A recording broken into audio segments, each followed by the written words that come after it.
Je m'appelle Naine Foster et je suis super contente de passer après Amélie parce que en fait nos présentations s'emboîtent vraiment parfaitement. Parce que moi je vais vous parler de vraiment beaucoup des mêmes principes mais dans la classe ordinaire. Donc on a beaucoup d'études qui montrent la valeur et l'intérêt de faire ce que Amélie fait avec les enfants allophones dans les classes à part. Mais moi, ce qui m'intéressait beaucoup, c'est qu'est-ce qui se passe quand on fait ça dans une classe où il y a des élèves qui maîtrisent déjà la langue de l'enseignement avec des allophones et tout entre les deux. Donc juste une petite explication pour me situer. J'enjambe plusieurs pays. Je suis britannique, j'habite en Belgique depuis 12 ans. Et je fais mon doctorat entre l'université de Gand, donc en Flandre, et avec l'université de Montpellier. Donc en fait, je suis un peu entre 3-4 pays différents, ce qui est super riche parce que dans les traditions d'éducation, on a tendance parfois à rester très très fort dans nos façons de faire. Et pour moi, c'était très intéressant de m'appuyer sur la recherche francophone et anglophone. Et en Flandre, il y a énormément qui a été fait sur les enfants allophones à l'école. Donc, juste pour situer ce que je vais faire, je vais vous expliquer d'abord ce que c'est le cadre théorique du projet que j'ai proposé aux enseignants à l'école. Ça s'appelle l'apprentissage fonctionnel multilingue.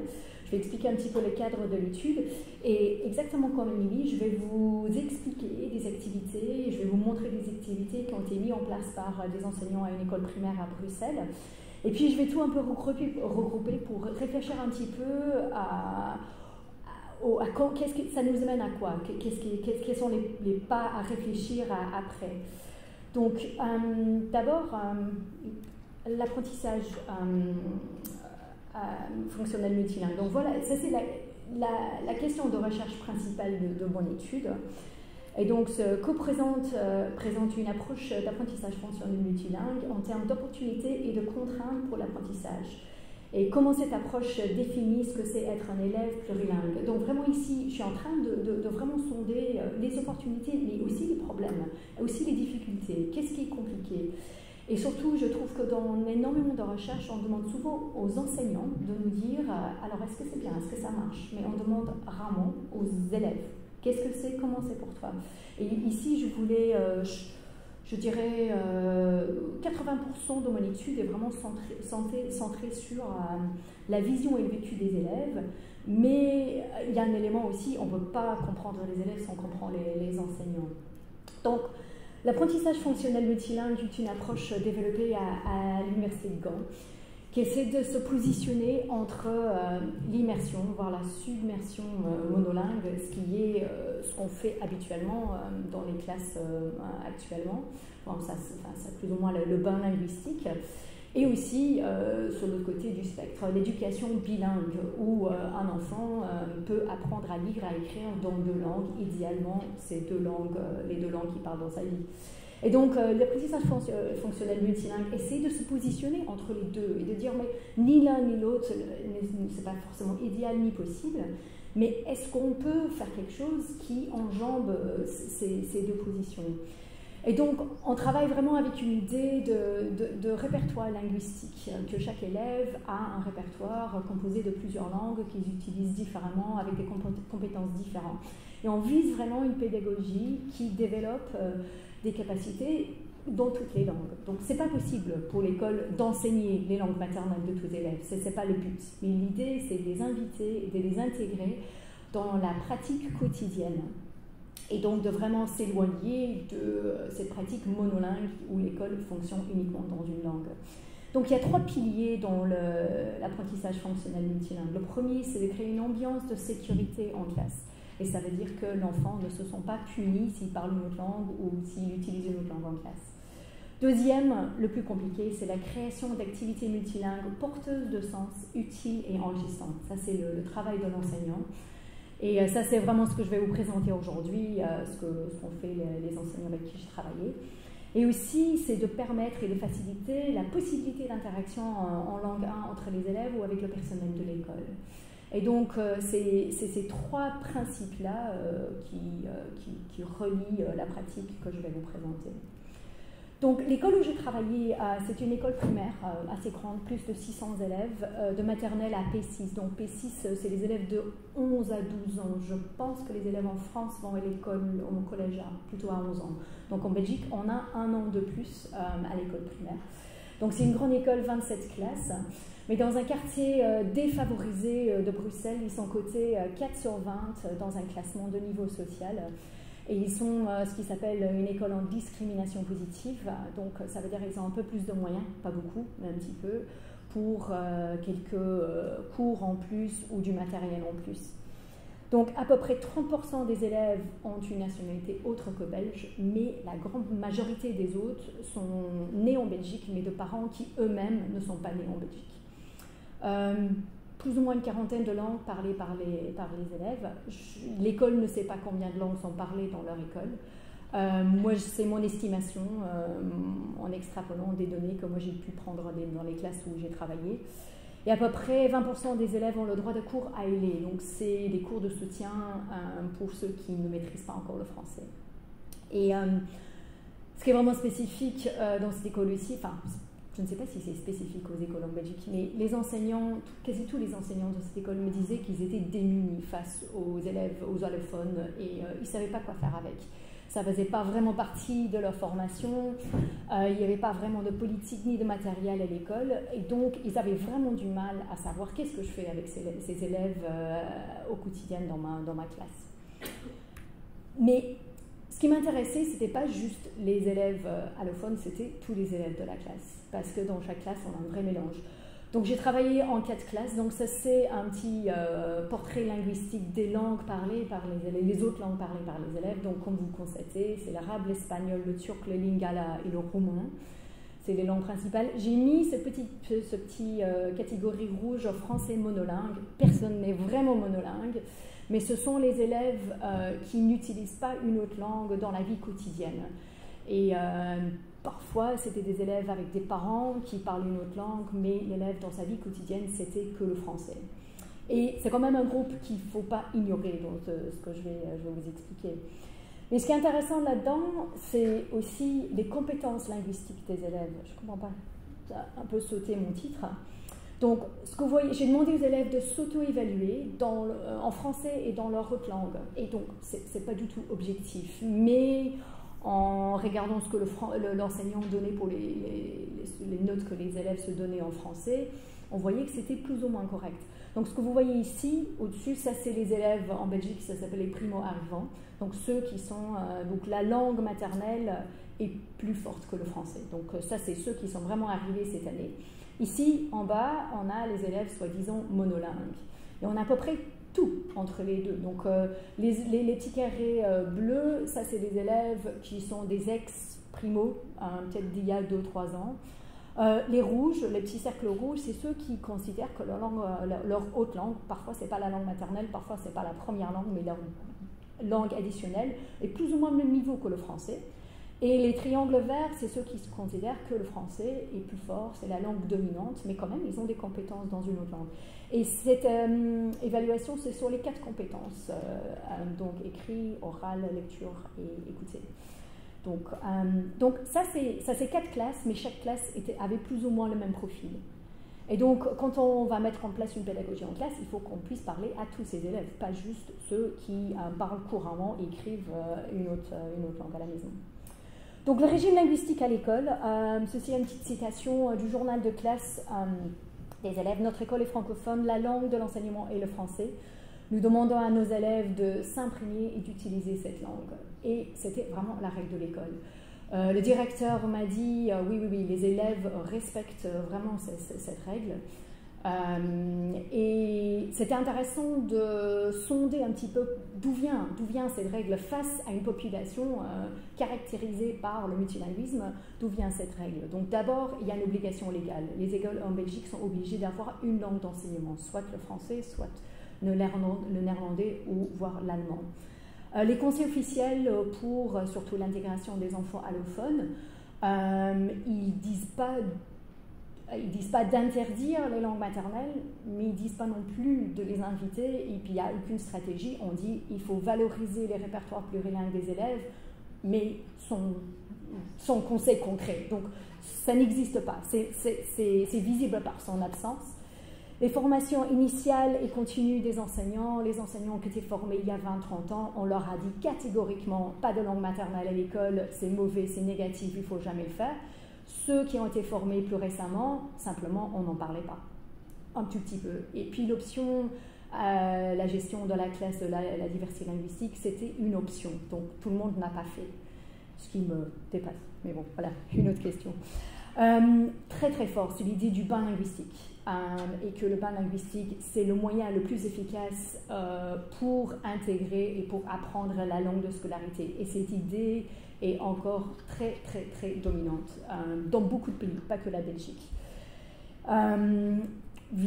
Évidemment, les compétences linguistiques des enseignants, c'est pas possible de parler toutes ces langues, ces 40 langues, c'est juste pas possible. Il y avait quelques enseignants qui avaient grandi dans les familles bilingues, mais grosso modo, la plupart des enseignants étaient francophones, voire avec un peu de néerlandais. Il y avait aussi une idée qu'il fallait une seule langue pour la cohésion sociale. Pour être une communauté qui sait se parler, il faut une seule langue. Et si on invite les autres langues dans la classe, ça va être le bazar, ça va être l'exclusion, et il fallait rester que sur le français. Et il y avait aussi une idée que l'école avait un peu une mission d'imposer le français sur les parents aussi. Et de dire, ok, on laisse les enfants parler dans leur langue, ça va encourager la ghettoisation que les parents ont déjà mis en place. C'est une idée qui était encore très très forte. Et donc j'ai dit, le directeur m'a dit, oui, les élèves respectent le règle linguistique de l'école. Quand j'ai posé les questions aux élèves et quand j'ai vu de mes propres yeux, les élèves ont dit, jamais. Il n'y a aucun qui respectait ça. Tout le temps, ils parlaient leur langue en cachette, de l'autre côté de du cours, et c'est une règle qui était imposée, mais de manière assez douce, le rappel. Mais les élèves tous étaient conscients du fait que le français était la langue de l'école et les autres langues étaient interdites. Donc, j'ai travaillé dans 4 classes, donc les P5, les P6, donc les enfants de 10-11 en P5 et 11-12 en P6. Et donc, j'ai passé le plus de temps dans les classes AB. Et donc, vous voyez un petit peu les compositions des classes. Donc, vous voyez qu'il y a quelques allophones qui, dans chaque classe, à part 2. Mais il y a vraiment toute cette diversité de compétences linguistiques et de langues dans chaque classe. Ce qui est important à préciser ici, c'est que les enseignants de P5, les deux étaient en première année d'enseignement, c'était leur premier poste. Et les CD, c'était une avait 4 ans, l'autre avait 6 ans d'enseignement. C'est des enseignants relativement jeunes qui débutent. Et donc ce que je vais vous présenter, c'est pas du tout des cours aboutis, des cours parfaits. C'était une expérimentation. Et souvent, ils essayaient des choses, ils me disaient après, oh non, ça je change.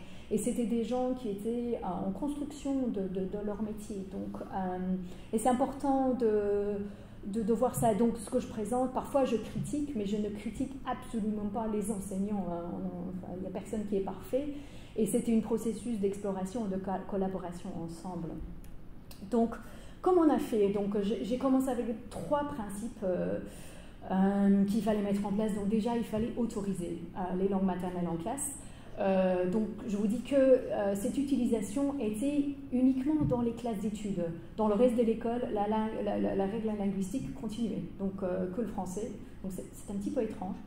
Puis, il fallait encourager, il fallait discuter, parler des langues avec les enfants. S'intéresser aux langues des enfants. Et puis, le grand défi de favoriser, de vraiment créer des cours qui permettaient aux élèves d'utiliser leur langue maternelle en classe. Et donc, c'est vraiment ça, ce dernier niveau que je vais montrer avec vous. Donc, comment j'ai fait? J'ai créé un petit guide d'une 40aine de pages avec des thématiques. Et j'ai proposé des activités. Ce n'était jamais des activités tout abouties parce que c'était aux enseignants de les adapter, de les mettre en place parce que je voulais vraiment que les activités rentrent dans le cadre du programme scolaire. Je ne suis pas belge, je n'ai jamais enseigné dans le système belge, j'ai été formée dans un système complètement différent. Et je voulais aussi voir qu'est-ce qu'eux ils faisaient avec les idées, comment eux ils adaptaient ces principes pour leurs cours. Et donc, il y avait 4 thèmes, et donc ce que je vais faire, je vais passer par chaque thème, et donc je vais prendre un cours, Et je vais l'explorer. Et puis je vais présenter d'autres exemples qui prennent un petit peu les mêmes thèmes et en analysant les différences un peu dans les approches. Et donc ce qui m'intéresse dans ces cours, c'est les enjeux. Donc dans chaque cours, quelle est la position qu'on donne aux langues, les langues additionnelles, parce que ce n'est pas forcément les langues maternelles. Est-ce que c'est un outil individuel pour une personne à utiliser tout seul, ou est-ce que c'est un outil social collectif que pour tout le monde? Est-ce que c'est un outil linguistique? Est-ce que c'est un outil créatif? Ou est-ce que c'est un outil scolaire? Est-ce que la langue, c'est quelque chose qui sert à quelque chose à l'école? Ce qui m'intéresse beaucoup, c'est l'inclusion de tout type de répertoire linguistique. Donc, des primos, des bilingues équilibrés, donc ceux qui savent lire et écrire dans une autre langue que le français. Les bilingues avec des compétences orales, mais pas écrites. Et il y en a beaucoup comme ça. Surtout les élèves qui sont nés en Belgique, s'ils n'ont pas fait l'école en polonais ou l'école coranique, souvent ils sont mal à l'aise à l'écrit. Et aussi les élèves monolingues. Il y en avait parfois 3-4 par classe. Et c'est important qu'ils soient intégrés. La dimension cognitive est intéressante dans le sens qu'on peut faire des activités qui sont faciles à faire, qui ne sont pas forcément très exigeantes, jusqu'aux mêmes activités et créer une histoire dans une autre langue. Donc c'est intéressant de voir où ces activités tombent. C'est important le soutien linguistique nécessaire. Donc les groupes d'élèves qui travaillent entre eux, je trouvais ça super intéressant qu'Amélie travaille avec des enfants à deux. Parfois c'est pas possible. Souvent dans chaque classe il y avait 5-6 élèves qui étaient tout seuls. Cette école n'a ni ordinateur en classe, ni Wi-Fi, ni tablette, c'était zéro. Et un des enseignants n'avait même pas de smartphone, donc ce n'était pas possible d'utiliser son 4G pour utiliser Google Translate. À mi-chemin pendant l'étude, on a réussi à avoir des tablettes avec Google Translate, mais offline. Et donc il y a certaines langues qui sont disponibles. Donc vraiment, il y avait une importance importante. Dictionnaire, je dis ça à l'idéal parce qu'il n'y en avait pas. Mais bon, voilà, on aurait pu les avoir. Les parents, une ressource importante au niveau des langues. Puis aussi la charge de travail pour l'enseignant, c'est super important. Parce qu'on ne peut pas demander des activités qui prennent des heures et des heures et des heures à préparer. J'ai fait un méga projet pour mon mémoire de master parce que j'étais passionnée, mais ça m'a pris des mois et ça m'a tuée. Et moi j'ai fait ça parce que j'étais passionnée, mais ça ne sert à rien de présenter des choses qui prennent trop de temps. Les enseignants ne vont pas le faire.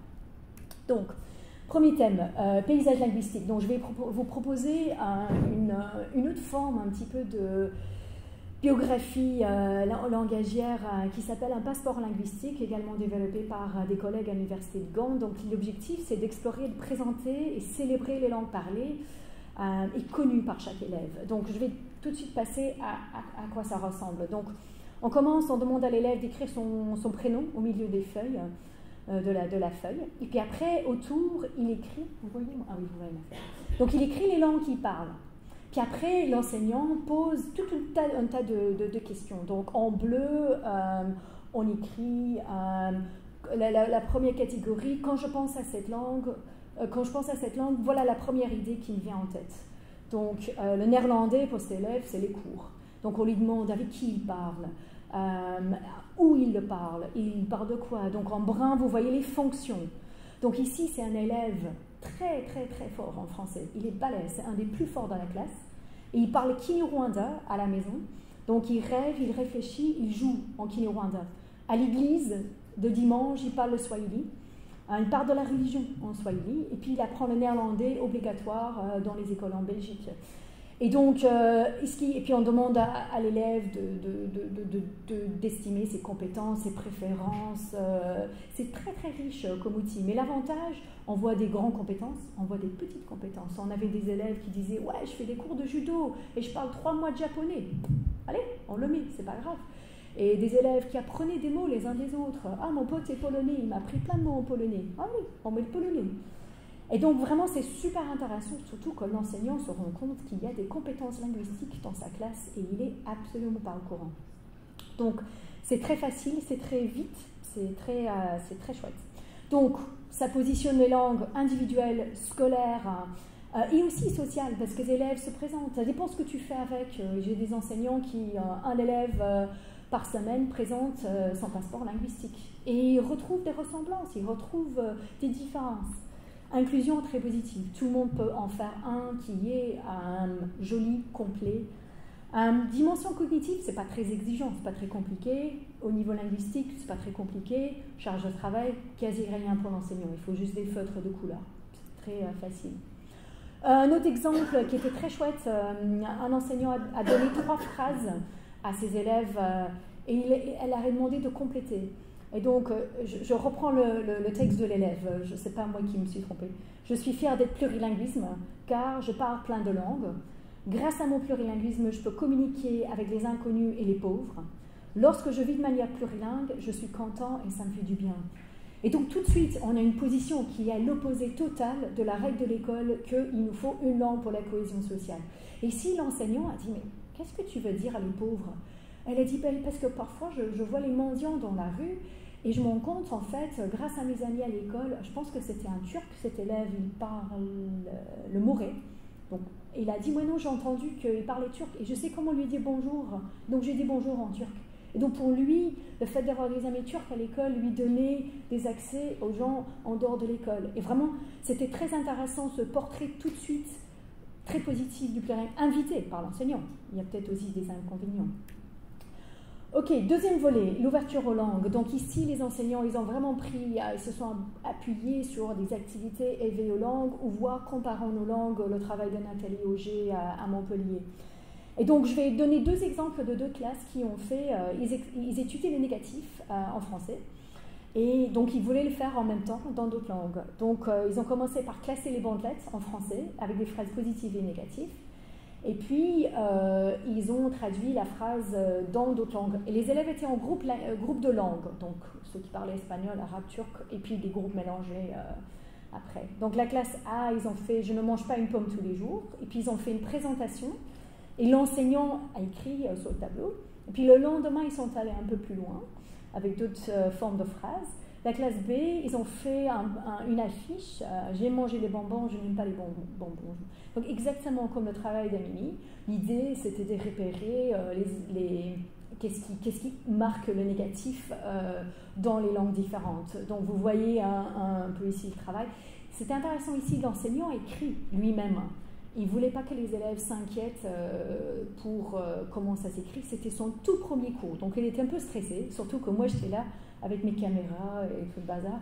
Et il voulait absolument faire un cours qui me donnait du matériel pour mon étude. Puis après, il est venu me voir, il a dit « mais ça, c'est pas moi je ne travaille pas comme ça ». Et donc tout de suite après, il a passé, c'était aux élèves d'écrire. Et donc voilà ce qu'il a fait le lendemain. Donc son tableau est beaucoup plus long, ça c'est un petit extrait. Donc les élèves ont préparé un travail eux-mêmes où ils ont écrit avec un travail plus joli. Et l'autre classe, ça donnait ça tout de suite, des posters. Donc tout cela, c'est des élèves qui maîtrisent parfaitement, c'est des élèves à qui d'habitude on ne pose aucune question sur leur langue. Ils n'ont pas de soutien, ils n'ont pas besoin de soutien.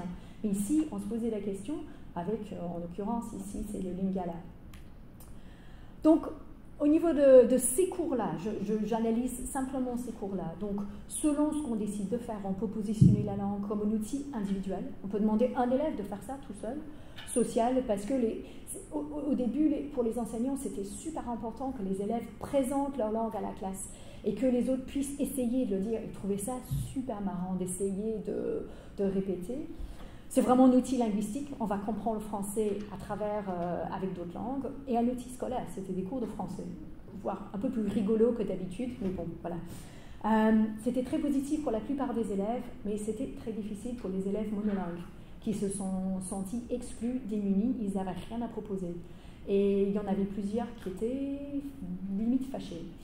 Il y en a qui ont inventé une langue, avec un système de négation. Chez quelques-uns, ça a très bien marché, chez d'autres, moins bien. Mais vraiment, c'était des vrais débuts d'expérimentation. Et puis, à l'idéal, les compétences écrites étaient exigées. À ce moment-là, pas de Wi-Fi. Donc, ils ont fait comme ils pouvaient. La dimension cognitive, c'était parfois limité par le choix d'une seule phrase par l'enseignant.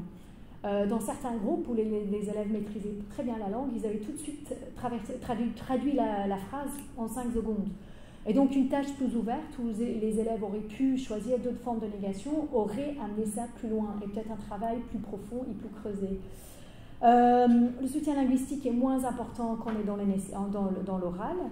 Et les groupes linguistiques se sont avérés importants pour vérifier, surtout les élèves qui n'avaient pas l'habitude d'écrire. charge de travail très peu pour l'enseignant, donc c'est très facile à mettre en place. Et même 5 minutes pendant un cours, ici ça a duré 1 heure à chaque fois, mais ce n'est pas indispensable, on peut faire ça pendant 10 minutes. Donc d'autres exemples d'exploration de langue maternelle, ça c'était intéressant, c'était des devoirs. Donc l'élève étudiait les animaux masculins, féminins en français, les devoirs, allez, voilà une liste de 10 animaux, allez voir dans vos langues maternelles comment ça se passe. Et puis les élèves ont fait un poster. Et ici, les deux, c'est les seuls qui parlent leur langue. Donc pareil, on était dans les groupes de langue. Moi j'avais dit micro privé pour, par exemple, un groupe d'espagnol, et je vous jure, ils ont fait du n'importe quoi. Ils ont fait du n'importe quoi parce qu'ils avaient fini en 5 minutes. Ces deux-là ont travaillé, et puisqu'ils étaient obligés d'expliquer et de négocier pour faire quelque chose ensemble et de dire « Ah ben dans ma langue c'est comme ça, dans ma langue c'est comme ça », on est arrivé à un travail beaucoup plus intéressant et beaucoup plus riche. Et c'est à ce moment-là, les enseignants commencent à se rendre compte, les groupes de langue, c'est pas forcément la meilleure approche. Et là, c'était un travail très intéressant qui a donné d'autres ouvertures. Pareil ici, l'enseignant a pris une chanson de Stromae. Elle a demandé aux élèves de traduire. Pareil, c'est un premier cours. Puis le cours après, ils ont traduit une seule phrase. Et puis, ils sont allés expliquer leur langue à d'autres élèves. Ils ont dit, voilà ce qui se passe dans ma langue, raconte-moi qu'est-ce qui se passe dans la tienne, le nombre de mots, l'ordre des mots. Et puis, les élèves ont noté eux-mêmes les différences qu'on trouvait. Et quand je regarde le film ou j'écoute l'audio de ce cours, ce qui est super intéressant, c'est l'enseignant ramène non-stop la discussion vers le français. Oui, mais en français, c'est comment? Ah, c'est comment en turc? Là, c'est comment en arabe? Et ça, sans son intervention à elle, ça aurait pu dévier sur juste un truc ludique. Mais puisqu'elle était très concentrée sur ses objectifs à partir du français, elle est allée beaucoup plus loin dans les comparaisons linguistiques. Ici, c'était beaucoup plus léger au niveau cognitif. Et puis, 3 sur les 4 ont fait un cours comme ça après le premier. Parce qu'il y a des élèves qui étaient réellement déstabilisés par l'invitation d'utiliser leur langue maternelle en classe. Donc, ils ont fait des échanges de mots de politesse. Bonjour, au revoir, merci, à bientôt. Il y a une classe qui sont allés chercher d'autres mots dans d'autres classes de l'école. Et les enseignants m'ont dit qu'ils ont besoin de ça. Ils avaient besoin de cette activité un peu plus légère, où même ceux qui ne savaient pas écrire pouvaient contribuer. Même ceux qui parlaient un petit peu une autre langue, mais qui avaient été en vacances quelque part, ils avaient quelque chose qui contribuait. Donc il y avait une place pour ces activités plus légères, plus d'échanges, mais quand même un peu plus égales, dans le sens qu'il ne fallait pas des grandes compétences linguistiques pour accéder et pour réussir. Ok, le troisième, c'est le plus difficile, le plus compliqué. Ces idées sont fort basées sur le travail d'Ophelia Garcia à l'université de New York. Et en anglais, le terme c'est Translanguaging as Pedagogy. Et pour l'instant, il n'y a pas de bonne traduction en français. Je pense que c'est des pratiques et pédagogie translangagière. Et donc, ça veut dire que le but ici, c'est d'utiliser les langues comme un outil pédagogique avec l'objectif d'élargir et approfondir les compétences plurilingues. Donc ici, pareil, je vais partir sur 2 classes. Et les 2 enseignants ont préparé des explications d'expériences scientifiques pour la fête des sciences à l'école, où les parents venaient. Donc, ils ont commencé par écrire un texte en français, et puis ils ont traduit dans l'autre langue. Et où une classe les a enregistrés pour être écoutés sur une tablette. Donc maintenant, oui, on avait les tablettes. Donc c'était très chouette. Ça changeait tout. Ça a tout changé. Et vous allez voir, ici on voit l'impact de la technologie. Donc, ici je suis navrée, mes photos sont floues et je suis vraiment désolée. Je m'en suis rendu compte trop tard et les travails étaient partis à la maison. Ici, c'est un travail d'une primo-arrivante qui avait été 4 mois à l'école. Donc, elle n'était pas capable d'écrire une explication en français. Mais pour la première fois, plus ou moins, l'enseignant lui a dit « Allez, fais-le en portugais ». Donc, elle a fait en portugais. Et l'enseignant me dit après « Ah, je ne savais pas qu'elle savait écrire autant ». Et donc, le travail de cet élève était affiché comme les autres. Puis après, elle est passée au français, exactement comme le travail d'Amélie, ce passage d'abord dans la langue maternelle et puis après dans le français. On a déjà mis en place les idées, on a déjà fait les réflexions et après, ça peut faciliter le français. Ces enseignants n'avaient pas l'habitude de travailler comme ça. Ils n'avaient pas l'habitude et donc c'était une vraie découverte assez intéressante.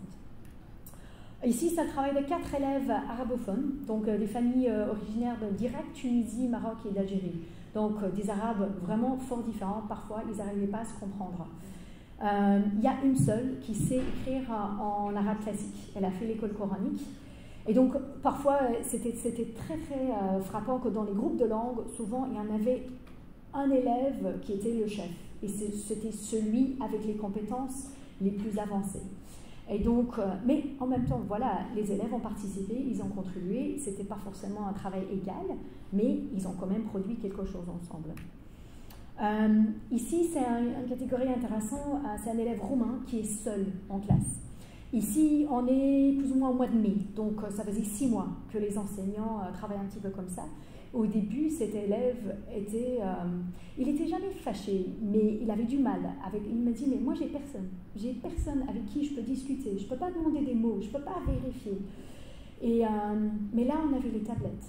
Et là, il a écrit son texte, je ne sais pas s'il a fait en français ou en roumain d'abord, mais il en a fait 2, très efficaces. De temps en temps, il se levait pour vérifier son mot. Et il a fait son travail, le niveau cognitif, autant en roumain qu'en français. Mais il a fait ça sans rien dire, autonome, mais avec le soutien du Google Translate. Mais toutes les langues n'existent pas sur Google Translate. Et ça peut être vraiment compliqué parce qu'on offre des possibilités vraiment très différenciées aux élèves. Le travail ici, le premier, c'est un élève, celui du passeport linguistique qui parle Kinyarwanda. Et ça, le premier, c'est ce qu'il a réussi à faire en classe.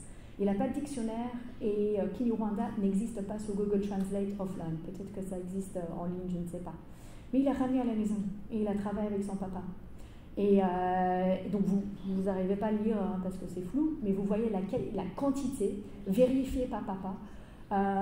Et il m'a dit que son père, il était super content. Ses parents parlent parfaitement français, il n'y a pas de problème. Mais là, donc du coup, sa langue était représentée et on a vu le travail. Donc les parents comme ressources, c'est immense. Mais il faut du temps, il faut un peu de planning, il faut prendre de l'avance. On ne peut pas faire ça à la dernière minute. Mais c'était très important. Ça, c'est très intéressant. Ça, c'est un groupe d'élèves monolingues. Et au début, c'était des filles. Elles étaient un peu dans les langues inventées, un peu paumées.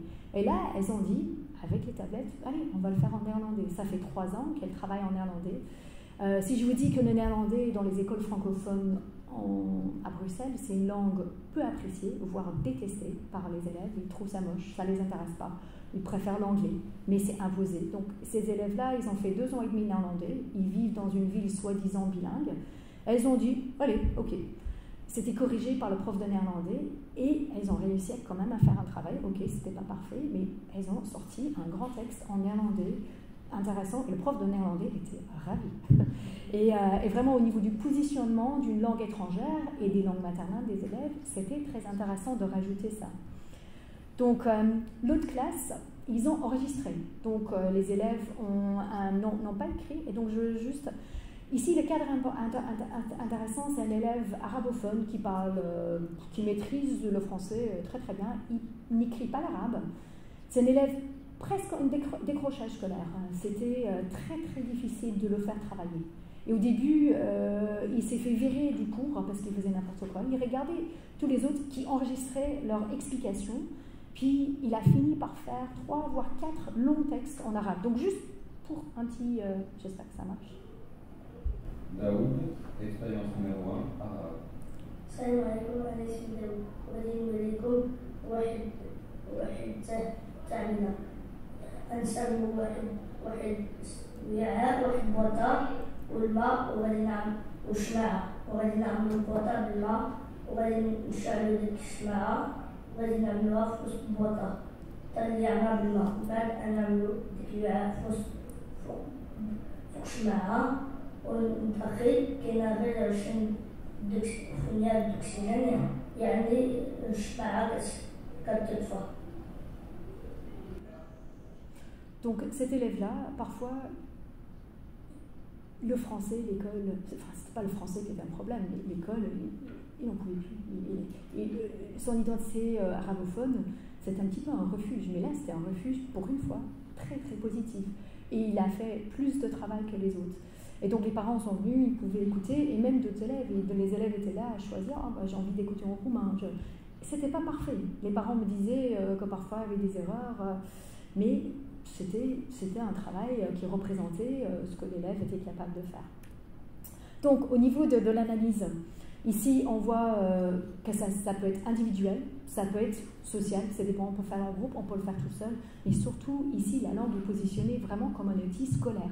C'est quelque chose, c'est pas juste pour la famille, c'est pas juste pour regarder la télé. Ok, ta langue que tu utilises à la maison peut être utile à l'école et peut t'apprendre. Et là, au niveau de l'inclusion, ça devient compliqué, mais les enseignants ici étaient beaucoup plus expérimentés. Donc, activité facultative, c'est pas obligatoire, tu fais si tu veux, tu n'es pas obligé. Très positif pour les primos, mais fort négatif pour ceux sans groupe et sans outil de traduction. J'en avais un élève lingalaphone, très scolaire, qui voulait absolument participer, pas de lingala sur Google Translate, pas de camarade en classe. Il a fait 3-4 mots, puis il a balancé son cahier par terre, il a dit là, ça y est. Et puis pour lui, c'était très négatif. On a essayé de les récupérer après, mais lui, c'était balancé. Il était très fâché. Et là, c'était vraiment une sensibilité parce qu'on l'a mis dans une position d'échec. On lui a dit, tu n'es pas capable de faire ça en lingala. C'était sans faire exprès. Mais là, de négocier ce paysage, c'est vraiment pas évident pour l'enseignant. Donc on avait trouvé la solution positive pour les élèves monolingues. Cette option écrite ou orale, c'était quand même très important. Dimension cognitive avancée, c'est le même travail qu'on ferait en français. Outils de traduction nécessaires, indispensables. Vraiment, c'était très pratique. Charge de travail, ça dépend. Vérification des parents, ça peut être vraiment très pratique. Mais il faut de la préparation. Donc d'autres exemples de ce genre de choses.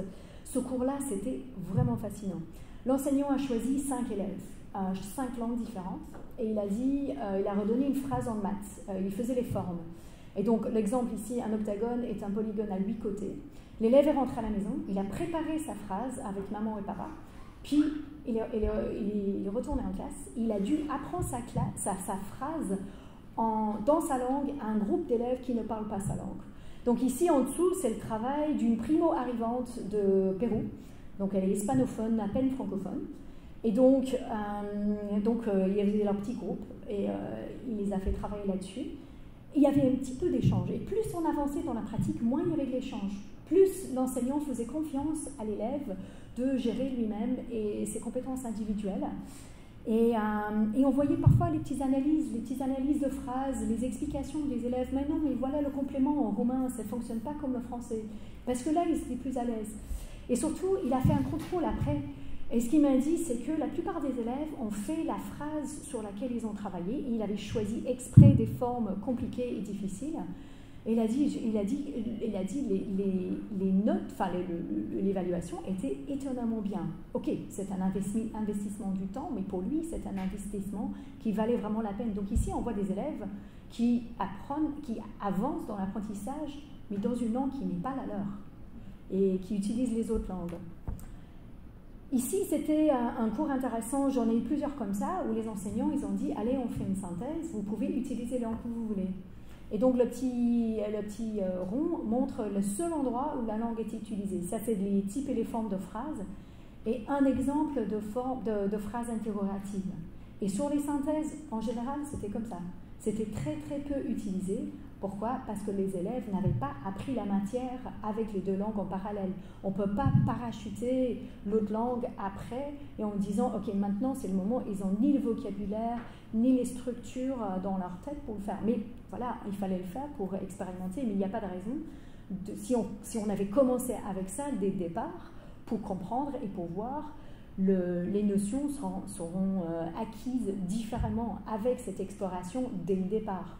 Donc c'était intéressant de voir qu'est-ce qui marche pas. Donc les enseignants, bon, voilà, c'était pas grave, mais c'est une opportunité qui, pour les élèves, ils n'ont pas vraiment pris ça.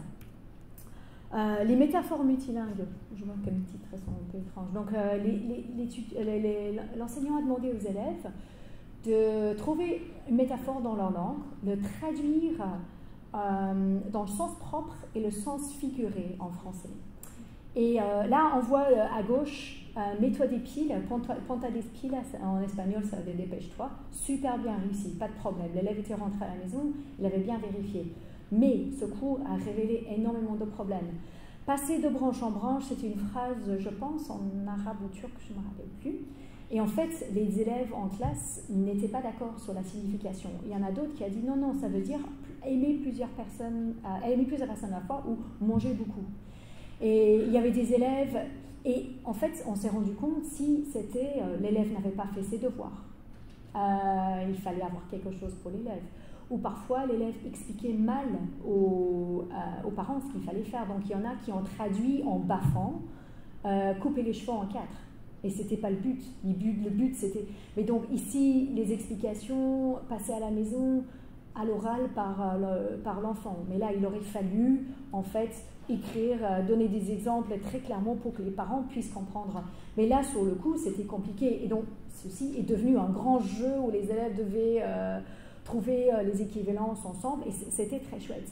Mais il y avait des moments très, très compliqués pour l'enseignant, pour essayer de vérifier si vraiment ce que l'élève avait ramené était vrai. Et c'était très, très difficile de vraiment sonder si c'était le cas ou pas. Ok, donc vite fait, un outil créatif. Les enseignants dans mon étude n'ont pas fait beaucoup comme ça, j'ai pas vraiment misé, c'était pas vraiment ça que j'encourageais. Et donc, mais j'ai un autre petit extrait à vous montrer. Donc, les élèves préparent un poème en plusieurs langues et on a vraiment tendance à dire une langue. Mais l'idée qu'on peut mélanger les langues et les élèves peuvent créer quelque chose ensemble, c'est tout à fait acceptable, voire très très chouette. Donc ce que je vais vous montrer vient d'une école bilingue à Londres, franco-anglais. Donc vous avez des élèves qui parlent tous l'anglais et le français, mais un élève qui parle le japonais à la maison. Vous pouvez voir à quoi ça ressemble ici. Donc voilà, ça c'est un slam multilingue à partir des poèmes de Grand Corps Malade. Donc vous voyez ici, ça commence en français. Donc ils avaient fait leur propre version de Vue de ma fenêtre. Donc ça commence en français, puis ils ont mis de l'anglais. Peut-être qu'ils m'ont demandé, je ne pense pas que j'étais là. Puis on passe en polonais, et puis on passe en espagnol, en polonais. Mais ce qui est intéressant ici, c'est sur les 4 élèves qui l'ont créé, il y en avait 2 qui étaient des monolingues, mais qui ont ramené de l'anglais, qui ont ramené d'autres choses.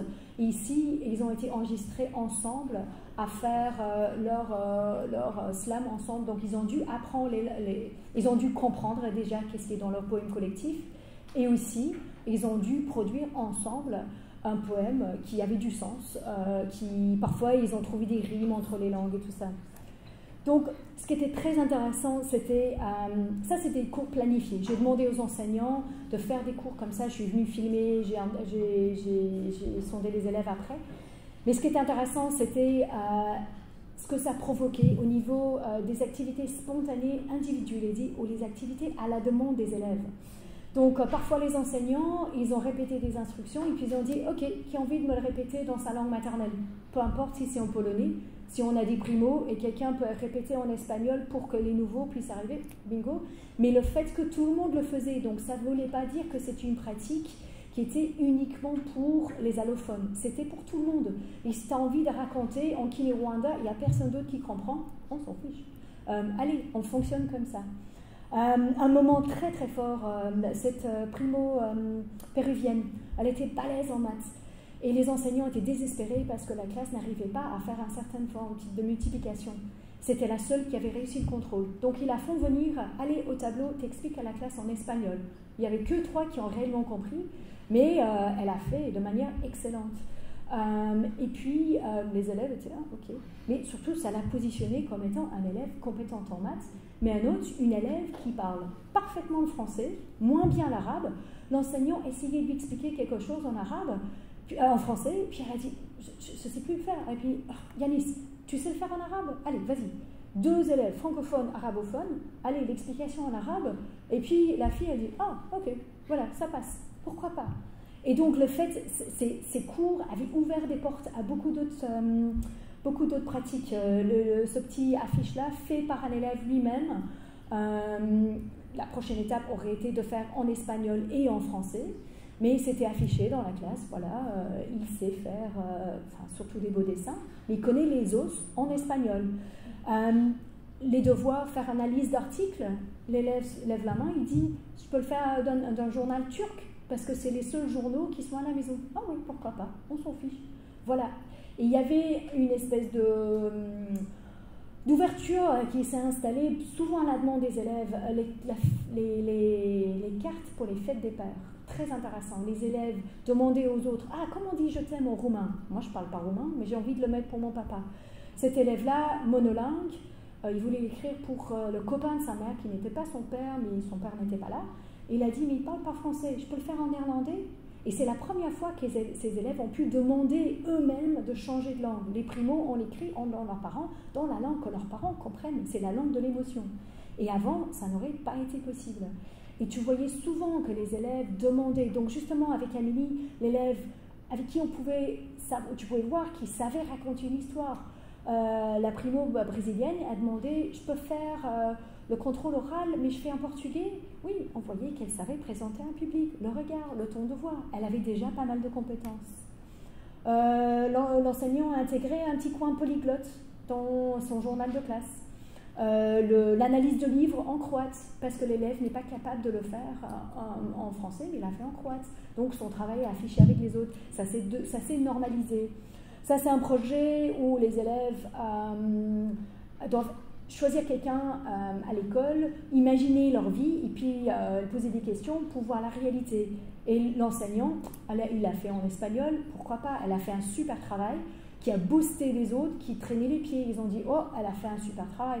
Et donc, c'était vraiment de rééquilibrer. Et l'importance ici, ce n'était pas que pour les allophones, mais comme je vous montre, je vais vite fait passer ici après.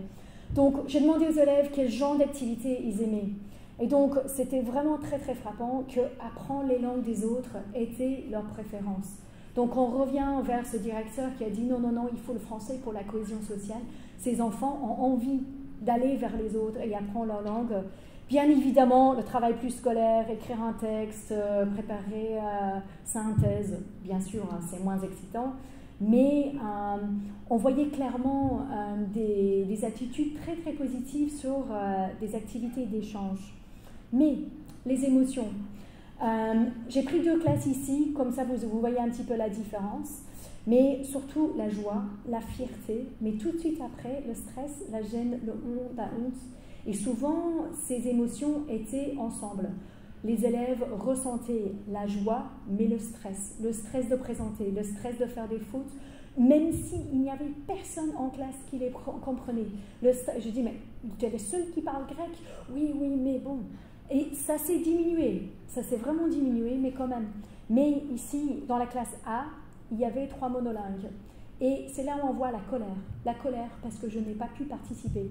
Parce qu'effectivement, surtout un élève, vous avez dit que je suis nulle parce que je ne parle pas une autre langue à la maison. Et ça, c'était vraiment, c'est une sensibilité jusqu'à la fin. Il était très, très buté. Et la tristesse, je suis triste parce que je ne parle pas une autre langue à la maison. Et au niveau du positionnement des langues maternelles pour toute l'école, c'est vraiment complètement autre chose que la règle de l'école. Et donc, ce qui était intéressant pour moi, je voulais réfléchir sur ces langues comme sur de 2 axes, donc individuel à collectif et défis cognitifs élevés ou bas. Et donc, quand on voit les cours planifiés, c'est grosso modo, c'est les cours comme moi j'ai observé. Et donc, on voit ici les cours où c'était pas très très compliqué, mais c'était plutôt collectif, parce que c'était cours pour toute la classe. On voit ici les travaux beaucoup plus scolaires, beaucoup plus qui ressemblent à ce qu'on fait. Et les flèches représentent ce qu'on aurait pu faire. On peut aller plus loin dans un sens selon comment on organise le cours. Mais les cours spontanés et les cours qui sont venus comme ça, ou les activités, ou les petits moments, c'était beaucoup plus individualisé et beaucoup plus centré sur les besoins des primos. Et c'était surtout, ces enseignants n'avaient pas l'habitude de différencier, ils n'avaient pas l'habitude de faire des différentes activités pour des différents types d'élèves. Mais ce qu'on voyait ici, c'était clairement une ouverture vers l'individuel. Moi, je peux faire ça. Un petit groupe peut faire ça. Et là, c'était vraiment intéressant, surtout que ce n'était pas que des primos qui étaient visés, c'était toute la classe qui pouvait demander des possibilités ou qui pouvait avancer comme ça. Donc, les questions que je me pose pour avancer, c'est vraiment cette question de positionnement des langues comme outil individuel ou collectif, pratique pédagogie spontanée et individualisée. Parce qu'à la limite, c'est vers ça qu'on doit aller, la réponse à ce que toi, en tant qu'individu, dont tu as besoin. La conceptualisation du défi cognitif, comment on peut faire en sorte de vraiment amener ces élèves à faire plus avec leur langue maternelle. Et puis la pratique de classe plus inclusive de tout type de répertoire linguistique. Mais les questions, quelle langue? La mienne? La tienne? Les langues de tout le monde? C'est une question qui se pose pour chaque cours. Et qui décide? C'est une grande question. Est-ce que l'enseignant doit toujours encadrer? Maintenant, c'est un moment plurilingue, ou maintenant c'est un moment francophone, ou est-ce que c'est champ libre? Est-ce que les élèves décident? J'en avais 2 à la fin qui étaient champ libre. J'écoute mes élèves, j'en avais 2 qui disaient « Ah non, non, non, non, il faut que moi je décide, et moi j'encadre ça ». Et donc je termine juste avec un petit avertissement rigolo sur les dangers de Google Translate. Ça nous a vraiment fait rire. Donc après, les élèves avaient appris les langues des phrases en maths dans les autres langues. L'enseignant avait traduit le contrôle en espagnol pour ces 2 élèves. Donc, je pense que, je ne sais pas si vous utilisez le mot en français, en France, c'est une latte. Donc, il a mis dans Google Translate, dessiné avec une latte. Mais Google Translate a compris un café latte. Et donc, l'expression en espagnol, c'est dibuja en el café con leche. Et donc, ces 2 hispanophones ont dit « Mais monsieur, où est mon café ?» Mais en même temps, ce genre de choses se passait tout le temps. Google Translate n'est pas parfait, mais justement, l'enseignant qui se met en position de faute, ça a vraiment décontent. Les élèves étaient contents d'avoir autre chose à faire pendant leur contrôle. Donc, je vais terminer là. Je dirais juste que les instructions pour le passeport linguistique sont disponibles en français. Donc, si vous voudriez les avoir, je peux prendre une liste d'adresses email et également le livre d'activités ou de conseils que j'ai écrit. C'est loin d'être parfait, ça pioche dans beaucoup du travail de beaucoup d'autres gens. Donc, c'est pareil également, si vous la voulez, je peux prendre un petit papier et je peux vous les envoyer par mail. Voilà.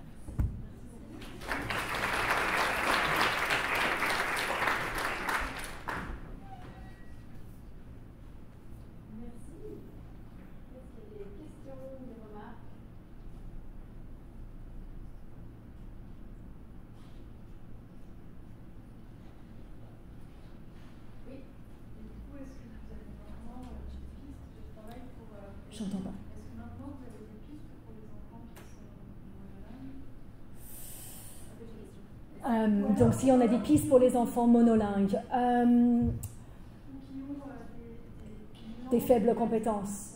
Ouais. Des faibles compétences et qui se rendent compte dans ces circonstances-là qu'une maîtrise Ouais. vraiment la langue. Préparation en amont, pour ceux où les parents ont une compétence. Parfois, ce qu'on voyait, c'est que l'élève avait quand même une relation identitaire avec une langue, mais n'avait pas les compétences. Et ça, c'était limite, c'était dérangeant parce qu'ils avaient envie de le faire. Donc, il faut vraiment préparer en amont. Si l'enfant a une phrase, il l'a préparée avec maman et papa avant. Aussi, c'est de proposer plusieurs niveaux d'accès linguistique. Donc, par exemple, ceux qui savent écrire un long texte, tu écris un long texte, ceux qui savent écrire quelques phrases, ou de faire un travail de traduction simplement de noms et simplement de mots, et de voir. Et en fait, ce qu'on voit souvent, c'est qu'à un moment donné, les enfants ramènent le travail de base à la maison. Et c'est là où le vrai travail se fait avec les parents. Et les parents font le travail supplémentaire pour aller plus loin. Mais c'est pas évident. Mais aussi, tout a changé avec Google. Tout a changé. Mais les élèves quand même ont tendance à mettre des phrases entières et à pas comprendre que forcément c'est pas la bonne solution. Mais ça, c'est à l'enseignant de vraiment proposer plusieurs niveaux d'accès. Donc par exemple, pour les expériences scientifiques, on propose, allez, ok, toi en néerlandais, tu vas nous faire une liste de vocabulaire de tous les mots importants pour nos expériences. Ça, c'est faisable pour un monolingue ou un monolingue. Ouais. Vous savez si après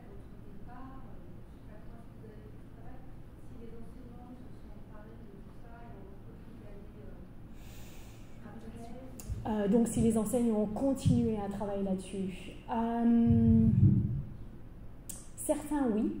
Il y en a un qui m'a envoyé un SMS la semaine dernière et il a dit « Ouais, j'ai un primo brésilien qui arrive lundi dans ma classe, je suis super content. » Et j'étais « C'est génial. » Je ne sais pas. Je pense que le temps était compliqué. J'en avais deux, surtout deux qui avaient conçu, qui étaient allés le plus loin dans les compétences scolaires. Ces deux-là ont intégré. C'est ces deux-là qui ont dit porte ouverte quand vous voulez, comme vous voulez. Et ces deux-là, ils ont intégré les petits moments beaucoup plus facilement que deux autres.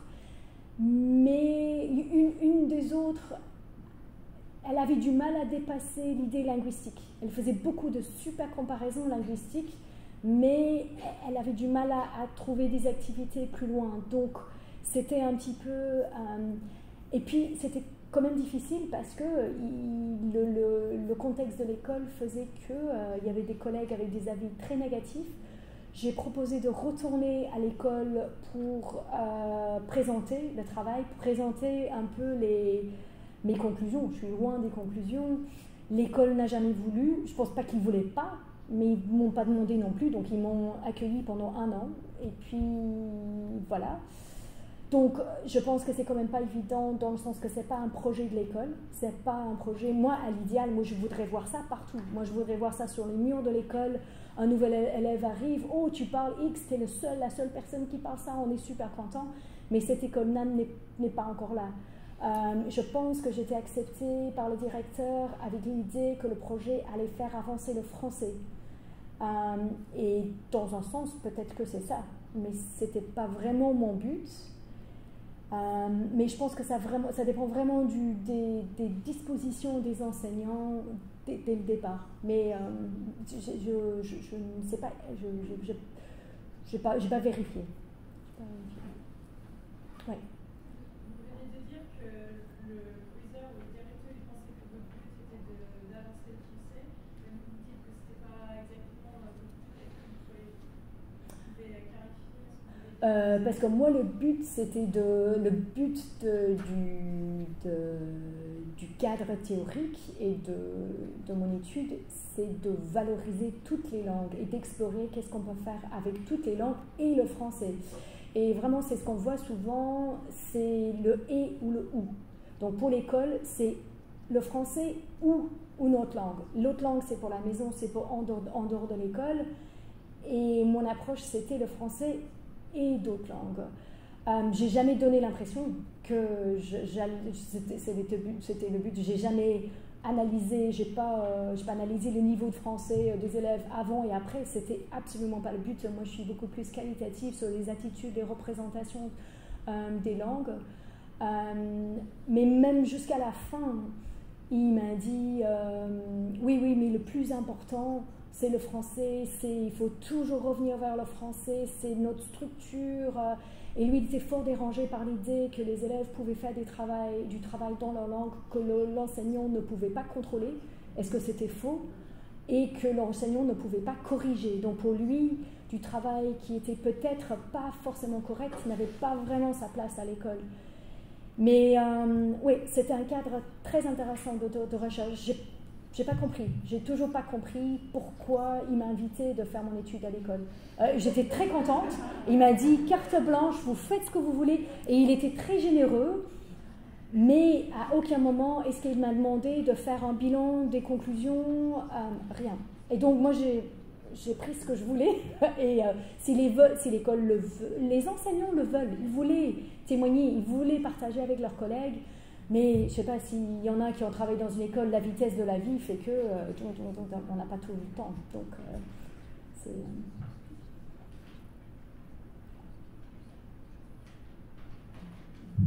Oui. On parle de travail à la maison avec les parents. Et je me demandais, tous les parents étaient assez volontaires à l'idée d'aider l'enfant à pratiquer sa langue maternelle. Est-ce qu'il n'y a pas eu des parents qui étaient un peu récalcitrants à cette idée, qui avaient justement la même idée que ce directeur d'école, qui était de français, c'est à l'école, et l'école, c'est pour apprendre le français? Ouais, je m'attendais à ça. Et on était un peu prêts à ça. Donc les parents avaient donné leur accord dans la participation de leurs élèves dans mon étude. Donc ils étaient déjà un petit peu préparés. Mais j'avoue que j'ai que des échos très positifs. Et pareil, je ne l'ai pas sondé, c'était anecdotique. Des élèves qui m'ont dit « Oh, mon papa était super content de faire les devoirs avec moi parce que pour une fois, il pouvait le faire correctement. » Et ça, c'était intéressant. Et puisque les parents voyaient que c'était une petite activité. Mais les textes scientifiques, je discutais avec pas mal de parents, donc ils venaient, ils écoutaient leur enfant, et je dis mais qu'est-ce que vous en pensez? Et ils étaient tous très contents. Il y en a une qui a pleuré, parce qu'elle a dit ça fait longtemps que je n'ai pas entendu ma fille parler arabe, parce qu'elle refuse. Et je pense que l'école a l'idée que voilà, la langue maternelle c'est l'affaire des parents, voilà, on s'en fiche, sans se rendre compte que ces enfants peuvent perdre leur langue. Et donc, mais ça ne les regarde pas, c'est pas important. Et la maman commence à pleurer un petit peu, elle m'a dit, oui, la fille de cette petite, elle a dit, elle refuse catégoriquement de parler l'arabe et maintenant elle ne peut plus parler avec ses grands-parents. Et ça c'est une catastrophe individuelle, franchement. Donc, moi, ma position là-dessus, c'est toujours, l'école ne peut jamais enseigner ces langues. Mais l'école peut dire, vos langues sont importantes, préservez-les, et avec ces activités qui vont jamais... c'est pas la même chose que l'école en polonais le samedi matin que beaucoup d'élèves font. Hein. C'est là où ils apprennent à lire, à écrire en polonais. Mais l'école peut faire un énorme travail à dire à ces familles l'inverse de, je sais pas, quelqu'un qui l'avait dit tout à l'heure.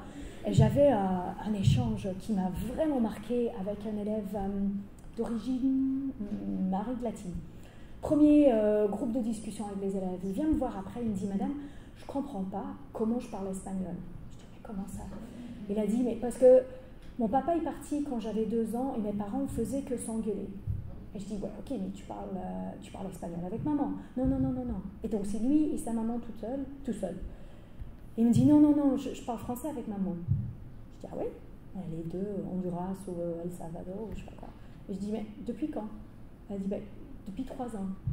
Et je dis, il a dit, oui, l'école m'a dit que je devais parler français à la maison. Donc ce petit bonhomme de 3 ans est rentré à la maison et il a dit à sa maman, il faut qu'on parle français. Donc elle a dit, ok, d'accord, elle voulait faire le mieux pour son enfant. Et donc en écoutant les autres enfants, surtout un turcophone, récemment arrivé de la Turquie, qui a dit, ouais, il faut que ces élèves turcs nés à Bruxelles, ils doivent faire gaffe parce qu'ils sont en train de perdre leur turc. Et leur turc est nul. Son turc était meilleur parce qu'il avait appris en Turquie. Et l'autre, il a écouté. Il m'a dit, mais madame, j'ai peur de perdre mon espagnol. Et donc, moi, j'étais un peu...